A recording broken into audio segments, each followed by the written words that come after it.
Hello, Iterative Marketers! Welcome to the Iterative Marketing Podcast, where each week we give marketers and entrepreneurs actionable ideas, techniques, and examples to improve your marketing results. If you want notes and links to the resources discussed on the show, sign up to get them emailed to you each week at iterativemarketing.net. There you'll also find the Iterative Marketing blog and our community LinkedIn group where you can share ideas and ask questions of your fellow iterative marketers. Now let's dive into the show.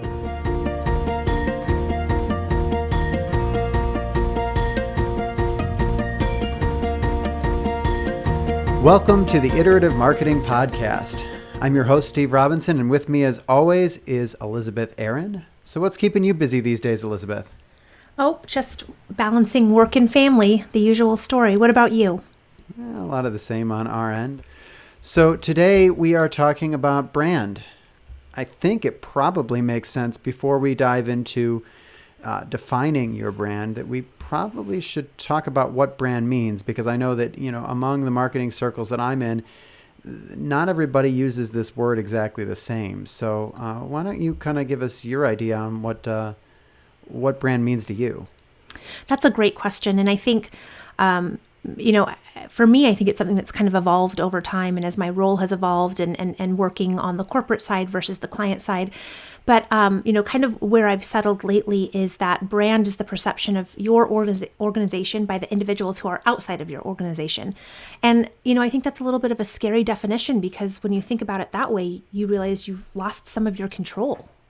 Yeah, I always try to talk to clients about it's not so much control as it is influence. Mm-hmm. You have some influence over your brand, and surprisingly, it's not in the ways that we traditionally think about it. The influence on our brand, like our color palette and our logo, and what is what do our ads inspire? It's just as much on the front line of your business and the individuals that are interacting with your customers, your clients. You think Costco. Costco has a kind of an ugly logo. I've never seen a Costco ad. They're not a beautiful place when you walk into them, but I'll tell you, they have some of the best fans in the world, myself included, and I love Costco. Very, very strong brand, but it's not because of their logo and their slick advertising. I think that's a really great point, and I like the example that you used, because I think it really helps to put it into context. I think a lot of people do define brand. When you talk about brand, they specifically are saying their logo and their typeface and the colors that they're using, and exactly where the logo is positioned on the page. Those are the elements of their brand that they think defines their brand. But in reality, that's just the visual representation of it. It's so much more than that, and you honed in on that. And it's the emotion that those visual representations evoke in each of us. Yeah, and I think that's exactly the point. It's that the visual evokes that emotion. So the visual is what we remember. It's the trigger. It's the association. Because if you think back to caveman days, right? We were walking around and we needed to quickly assess whether or not the other human that we ran into was a friend or a foe. Did we need to get ready to fight or run away? Or were we about to, go hunting together, or whatever cavemen buddies did? I'm not sure exactly, but that fight or flight or stick around response is part of our brains that didn't go away as we evolved. It just got other stuff layered onto it, and our natural association is to associate something that we see with some way that we're supposed to feel. And so if you think about your brand and the visual components of it, we need to create a face for these companies that our organizations or our clients' organizations that they're going to recognize, that's going to trigger that recognition as much as a face would trigger a recognition for another human. Because to some extent, a brand is a proxy for a human being. I think that's a great point. In the absence of these human touch points, which we sometimes have when we're interacting with brands, because we may only be seeing the logo or we may only be shopping online. In the absence of that human touch, the brand becomes the person that we identify with. And that's the brand is who we end up holding accountable. It seems like every week there's a new study about how decision makers, buyers on the B2B side and consumers on the consumer side dread picking up the phone and talking to someone or visiting a store, and they just want to take care of things on their own, self-service, online, and not have to deal with a human being. Well, that human being is what we would end up associating all those warm, fuzzy feelings towards. So now I think you nailed it. In the absence of that human being, we have to create something else, visual, experiential, through colors, typography, fonts, logos, other images that we can latch onto, and then figure out how to associate the feelings and trust and appreciation that would come on the other side of a human interaction. So let me ask you this. What happens when a brand falls short of that? What happens when you don't deliver that consistent experience that the customer has come to expect? I think it's all about that consistency there, right? There have been some interesting research along this lines about what happens when we hit a hiccup in the consistency and the experience that we're getting. And the phrase that gets used is called cognitive dissonance. So if you think about it, I'm a rat and I go up to the bar, I hit the bar, I get a pellet. I'm a rat, I go up to the bar, I get the pellet. And I do this over and over again. Then I go up to the bar and I don't get a pellet. Well, that one experience is going to stick out like a sore thumb compared to all of those other experiences where I went up to the bar and got a pellet, because it's in contrast, it's in dissonance of the previous experiences. That doesn't have to be that overt. It can be in very, very subtle ways where I'm used to seeing the right colors and the right typography along with this particular logo. And the moment I don't, then all of a sudden I start to question, wait, is this the same place? Is this the right place? Is this authentic? Is it real?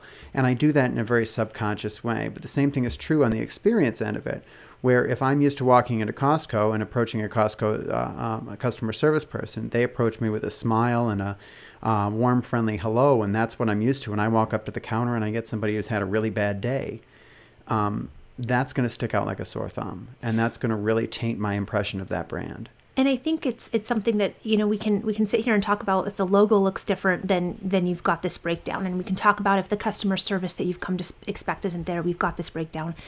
But I think there's another side of it too that this occurs, and that's something that I've seen happen. I've experienced in myself with past companies.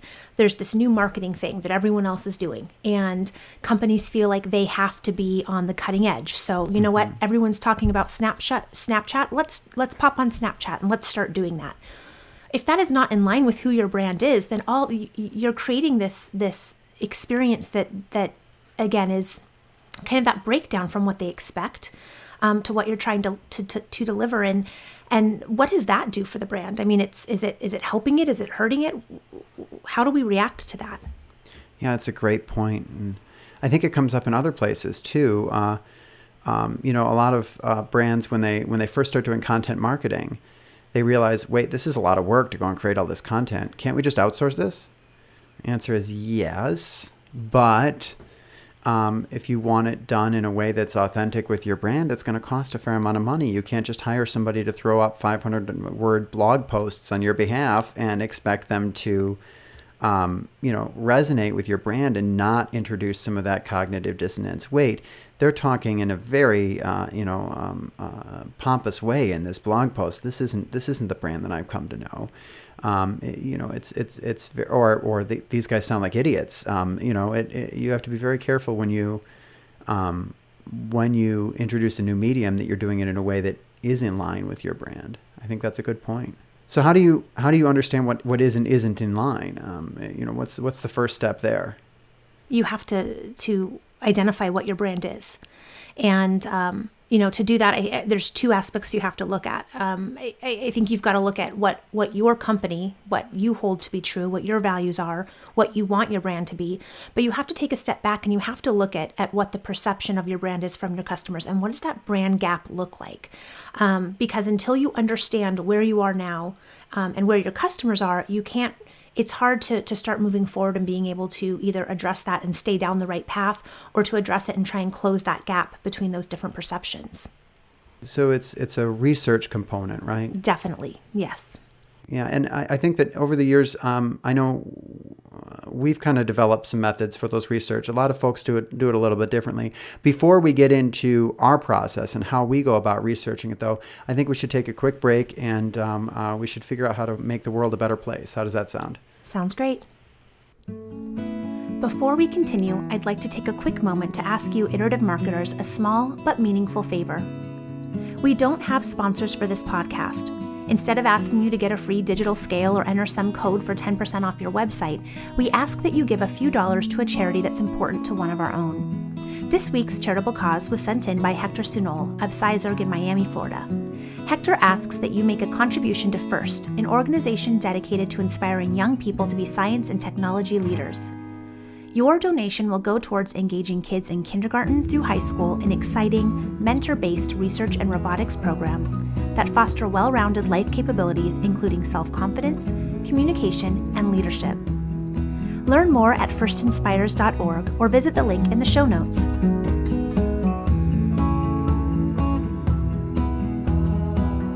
Welcome back.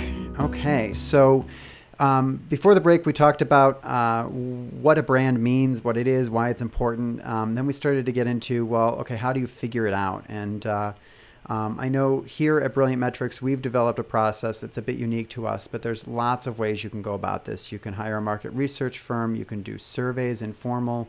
You can interview your customers, your clients. The important thing is to do the research and reach out and talk to others to find out what they think of your brand from the outside. Our process is what we call a brand vector, and the basics of a brand vector is it's a survey that gets sent out to your customers, and ideally you send it out to those people who aren't customers, those near misses, those folks that came in through a sales process and never came out as a client or customer, because those are the people that haven't had a chance to be brainwashed by your customer service and the work that you're doing. All they can see is what they knew before they came into the sales process and their experience interacting with sales, which is really the place where you're pushing and projecting the most at the front of the organization. So we get those folks in, we send a survey, we ask them to rate where do they see the organization sitting on a spectrum of two extremes. The extremes are going to be different depending on your industry and where you stand, but they're either attributes of the service or product that you're offering, or they are feelings that you might evoke in that individual. So are we buttoned up and stodgy, or are we totally loose and freestyle and wearing shorts to work, right? Do we feel like we are authoritative, or like we're all learning together? You set up these different believable extremes and spectrums, and ask people to rate your brand on that line. Where do you sit? Which extreme are you closer to? How close are you to it? And then you run that same survey that you ran with your clients and your near misses. You run it internally with your employees, because they're the ones that need to be living this in the front line. And then separately, you run it with your leadership team, because you'd be surprised how often a leadership team will put a dot way off to the right, and then the employees, the clients, and the prospects are all kind of in the middle. I really like how you're talking about you're talking specifically to your leadership team, you're talking to your employees, and then you're talking to those outside the organization. And I think that's key, because I've experienced in my own brand audits that I've done in the past that there is very rarely have I ever seen it all align perfectly. There's some sort of breakdown there in what's being communicated and what someone feels is true to the brand. And so I really like that that the brand vector survey addresses all of those. The other thing that I really love about the brand vector survey, and I've seen bits and pieces of this in other versions of brand research, but I really like that we use those two sides of the spectrum, because it's easy to sit here and say that, that we want to be, one specific way. We want to be fun, but where are we on that fun spectrum? Fun can go a lot of different ways. And so by giving the two different extremes, you can kind of see how that balances out so that you're not, all off on one corner. It helps to put it in perspective. I had done a brand discovery with a previous company that I had worked for, and they used a really cool format too, where it was almost like red light, green light, yellow light. And it was like, if you're using, if we're in the green section, we're good. If we're in the yellow section, it's getting a little iffy if we're here. And then if we're in the red section, you are totally off brand. And again, it kind of put that into terms so each person could internalize that and take that. And it helped to give them kind of that scope of what was acceptable to be on brand or to be off brand. Yeah. And I think the key is it's just to document it. It's to research and get it documented, and then take that information and then use it to produce a clear and uniform understanding of your brand internally and externally, so that you can level that across the organization. That kind of brings us to the next step here, and that is, once you've done the research, now how do you communicate this out? Because if your brand document sits in a drawer, it doesn't do anybody any good. So how do you package it, and then how do you get it out to the team? And I think those are two separate things that we want to look at. So let's look at packaging first. Okay. Because, like we spoke to earlier, a lot of people consider their brand to be their logo, their typeface, the colors that they're using, the position of their logo on specific ad creative. And that's great, but that's just one component of your brand. And so, you've got kind of your style guide, and that's really important to have. But we have to add in that emotional portion of it. And we use on our side something called a brand manifesto. And really it's a document that just kind of defines and outlines the emotional components of the brand. So we're combining identity, so the look of our brand, the visual elements, and the guidelines for using those across the platforms, with the personality of our brand, which is how our brand makes someone feel. And a lot of times this is through voice and through tone, and that's probably its own podcast on itself. But in addition to that, there's this third component to adding to your style guide and your brand manifesto of identity and personality, and that's authenticity. And it's making sure that what it is that your brand stands for is consistent across the board, and that it's permeating every touch point that your customer is coming in contact with along every level of the organization. And the only way that you can make that happen, the only way that you can ensure that every single customer, no matter if they're, have stopped to talk to the janitor who's picking up trash, or they've run into the CEO in the hallway, the only way to make sure that they're getting that consistent brand feeling is to communicate that brand out to your organization. And unfortunately, I think this is where a lot of companies fall short.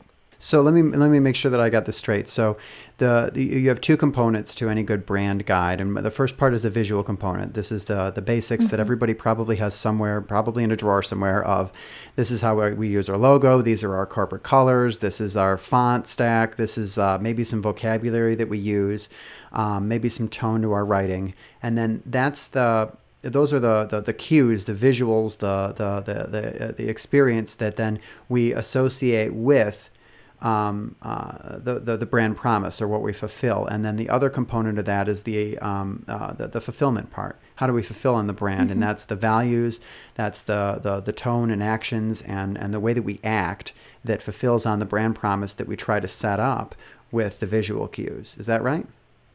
That is correct. Okay. And then the next trick is to get that out to the organization. And I know that on projects that I've worked with, we've gone as far as to create posters out of that. We've created little cards that you carry in your wallet and then distribute those to the team. Big events to kind of unroll the brand and make sure that everybody is rah-rah with it. But I think the most important component is really getting leadership behind it and getting them acting out this brand when they're communicating with everybody else within the organization. And to do that, you have to get buy-in from the entire organization at the beginning of the process, as well as then communicate it back out at the end of the process. At least that's been my experience. Yeah, and if I didn't know better, I would say we worked at the same company, because I've been to those rah-rah brand kickoffs. I've carried the little piece of paper in my pocket, and we actually had floor clings as you walk down the employee hallway to the floor that also reinforced our brand standards. And those are all great, and those are great at getting it out there. Where I think for that to, let me back up a second. For that to happen, you have to document your brand and share it with the organization, and that's great. So I think, that's hurdle number one. Document your brand and share it with the organization. But I think it needs to go a step further. And again, where I think a lot of companies fall down is they have the big rah, here's our new brand. You guys are going to reinforce it. And in every moment of truth you have with a customer, and go out there and have a great day. But then a month later, no one's talking about it anymore. Yeah. And for it to really permeate the culture, it's got to be something that's consistent from, again, the top, highest CEO in the highest position in the company, the CEO, down to someone who's maybe working part-time 2 days a week and barely has any contact with a customer or a client at all.